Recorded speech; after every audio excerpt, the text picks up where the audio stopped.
and I pull down my street. I go to make a right, and God says to me audibly, leave now. I hear it, leave now. I'm like, it scared me, right? I turn, I'm like, leave now, what do you mean? Well, you feel nuts, right? Yeah, audibly, like he's in the car with me. Leave now or you'll never leave. Wow. I'll never forget those words.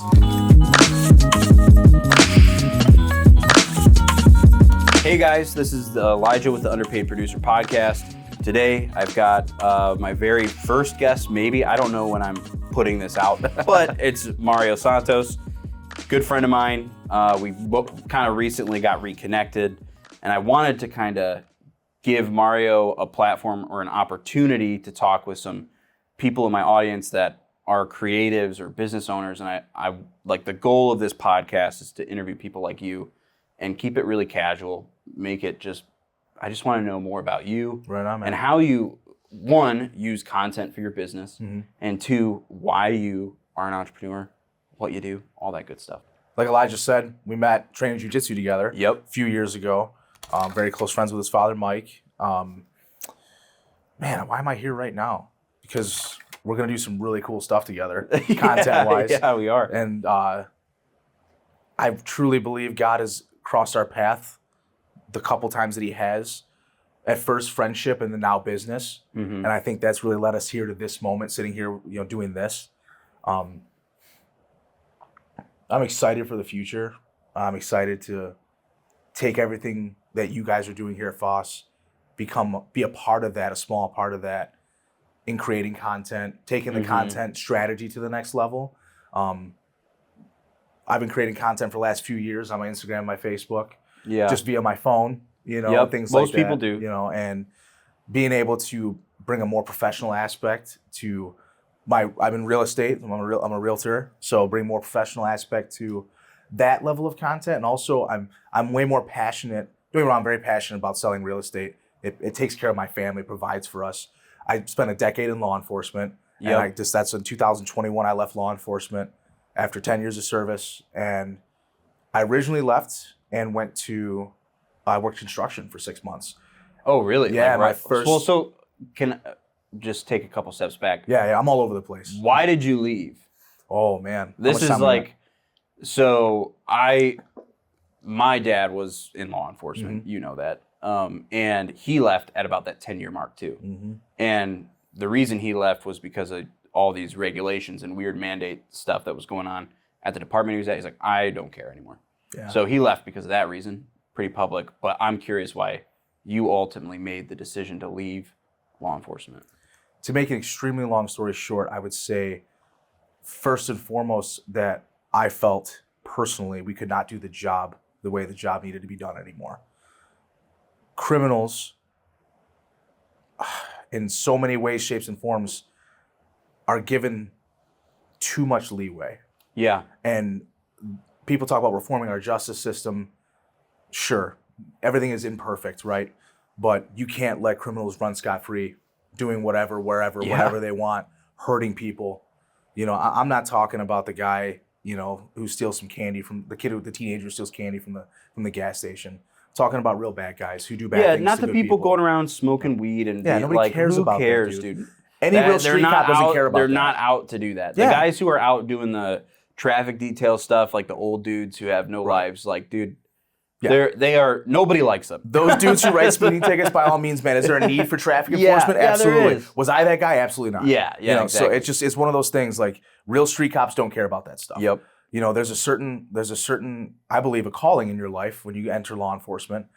And my calling, I felt like for that time in my life, was to hunt bad guys. And that's all I wanted to do. I didn't think that I was given a great opportunity to do it. It's because of bureaucracy and administrations and all the types of things that go on behind the scenes in law enforcement. It's very much a business as well as it is law enforcement. People don't know that. It's very like political. Extremely. People don't realize that. Yeah, big time. Man. Like police chiefs, it's a political position. Sheriffs, political position. Like it's not. It becomes like this weird cover for politics and it's not. Man, we could talk like that. Yeah, we could talk a lot. We could have a full show on that. Okay, so left law enforcement because you didn't feel like you could do the full job. And COVID happened, And Yeah. when all those lockdowns and all that, and they just decided that here in Michigan they were going to have us enforce that governor's mandate or what. I didn't believe in that. These people have rights. Just because the governor signs something that says it needs to be law, it's not law to me. I didn't believe that. There's people at soccer games and they wanted us to go tell them they needed to go home and things. I was like, I'm not doing that. So I got into, not an altercation, but I got into it with leadership. That's how I hand my badge in before I tell anybody that they're not allowed to go see their family. This people can take whatever risk they want to take. Yep, that's a personal choice. Exactly, man. Yeah. So I just didn't believe. So then in that. you jump into construction. Yeah. Why construction? I think that it made sense to me. I had one of my best friends, Clay. His father's retired cop. Clay was a cop for I think 7 years. He left, started working construction, got into the local 687, and was like, "Hey, man, this is what I'm doing now. I like it. Like I don't deal with the public anymore. Yeah. We're good with our hands. We can really make something out of it." And then, so my goal initially was like, okay, I did trade one glass ceiling for another. Like my entrepreneur spirit really, like I felt it. Even when I left and I went to do it, I was like, I knew I traded one glass ceiling for another. The greatest decision I made though was doing that for the short time I did it, because my transition back into civilian life, those guys working construction with those guys helped me do that. Yeah. Like it gave me that, like I had to rediscover my identity because I was one of those guys who lived and breathed the job. I truly believe that's put on this earth to do it. So what does that mean to people though? Because like a lot of people don't understand that brotherhood, like that kind of thin blue line mentality, right? Like a lot of people don't understand how cops feel that way. Yeah. Or how that changes them. It's almost like when people go out, I mean, I'll just say it, to war and adapting to being in a regular life where people are just like living. You hear the stories, like there's people go overseas, they see a bunch of people die, they come back and there's people on conference calls on the plane or like they're just drinking this so like coffee, like different. nothing is going on. And they're like, what are you, like I just saw my friends die. Exactly. What is that like for a cop? Like,